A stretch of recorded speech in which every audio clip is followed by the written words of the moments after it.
Breaking news phone tapping case విచారణలో speed పెంచింది SIT. ఇవాళ సిట్ ముందు సాక్షిగా స్టేట్మెంట్ ఇవ్వనున్నారు కేంద్ర మంత్రి బండి సంజయ్. దిల్కుష గెస్ట్ హౌస్ లో 12 గంటలకు బండి స్టేట్మెంట్ ను తీసుకునున్నారు జూబ్లీహిల్స్ ఏసీపీ వెంకటగిరి. సిట్ అధికారులు బండి సంజయ్ వాంగ్మూలాన్ని రికార్డు చేయనున్నారు. నిన్న కేంద్ర హోంశాఖ అధికారులు బండి సంజయ్ తో భేటీ అయ్యి ఫోన్ ట్యాపింగ్ విచారణపై చర్చించారు.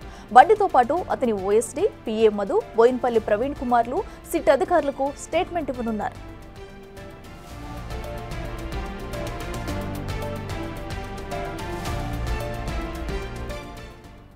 రెడ్డికి ఇదే అంశానికి సంబంధించి మరింత సమాచారం మా ప్రతినిధి సురేష్ అందిస్తారు. సురేష్, చెప్పండి, ఫోన్ ట్యాపింగ్ కేసుకు సంబంధించి ఈ రోజు బండి సంజయ్ ఇవ్వనున్న స్టేట్మెంట్ అయితే కీలకంగా మారుండే అవకాశం కనిపిస్తుంది. మరి తన దగ్గర ఉన్న ఆధారాలన్నింటినీ ఈ రోజు సిట్ ముందు పెట్టనున్నారా?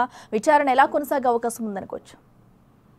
ఫోన్ ట్యాపింగ్ కేసులో సిట్ విచారణ కొనసాగుతుంది. ఇందులో సాక్షులుగా బాధితుల స్టేట్మెంట్లు రికార్డ్ చేస్తూ ఉన్నారు. అందులో భాగంగానే కేంద్ర హోంశాఖ సహాయ మంత్రి బండి సంజయ్ స్టేట్మెంట్ ఈ రోజు రికార్డ్ చేయనున్నారు. 12 గంటలకి బండి సంజయ్ పోలీసులకు టైం ఇవ్వడంతో ఆయన దిల్కుష గెస్ట్ హౌస్ లో ఉంటానని చెప్పేసి పోలీసులకు సమాచారం ఇవ్వడం జరిగింది. 12 గంటలకు వచ్చి తన స్టేట్మెంట్ తీసుకోవచ్చు అని చెప్పేసి కూడా పోలీసులకు నిన్ననే సమాచారం ఇవ్వడంతో సిట్ అధికారులు కూడా సిద్ధమై ఈ రోజు 11:30కే దిల్కుష గెస్ట్ హౌస్ కి చేరుకొని 12 గంటలకు బండి సంజయ్ స్టేట్మెంట్ రికార్డ్ చేయనున్నారు. ఆయన గత బీఆర్ఎస్ ప్రభుత్వంలో బీజేపీ పార్టీ అధ్యక్షుడిగా పనిచేశారు. ఆ సమయంలో బండి సంజయ్ ఫోన్ ను ట్యాపింగ్ చేశారు. అతని వ్యక్తిగత సిబ్బందితో పాటు ఆయన కుటుంబ సభ్యుల ఫోన్లను కూడా ట్యాపింగ్ చేశారని చెప్పేసి బండి సంజయ్ గతంలోనే ఆరోపించాడు. దానికి ఫిర్యాదు కూడా చేయడం జరిగింది. అయితే బండి సంజయ్ ఫోన్ నెంబర్ కూడా ట్యాప్ అయినట్టు సిట్ అధికారులు గుర్తించడం జరిగింది. అందులో భాగంగానే బండి సంజయ్ కి నోటీసులు ఇచ్చి ఆయన స్టేట్మెంట్ రికార్డ్ చేయబోతున్నారు. అయితే కేంద్ర హోంశాఖ సహాయ మంత్రిగా ఉన్న Bandi Sanjay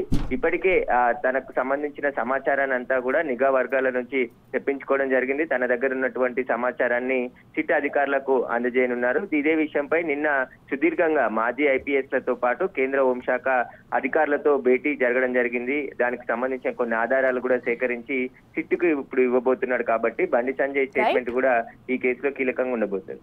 right Suresh, thank you. So ఏదైతే అటు ఫోన్ ట్యాపింగ్ కేసుకు సంబంధించి బండి సంజయ్ స్టేట్మెంట్ ఈ రోజు కీలకం కానుందని చెప్పాలి. అయితే ఇప్పటికే పలుమార్లు ఆయన ఫోన్ ట్యాప్ అయినట్టు ఆయన ఆరోపించారు. మరి ఈ నేపథ్యంలో ఆయన ఎలాంటి ఆధారాలు సిట్కి సమర్పిస్తారు, అనంతరం కూడా ఈ కేసు ఎలాంటి మలుపు తిరగబోతుంది అనేది కూడా చూడాలి.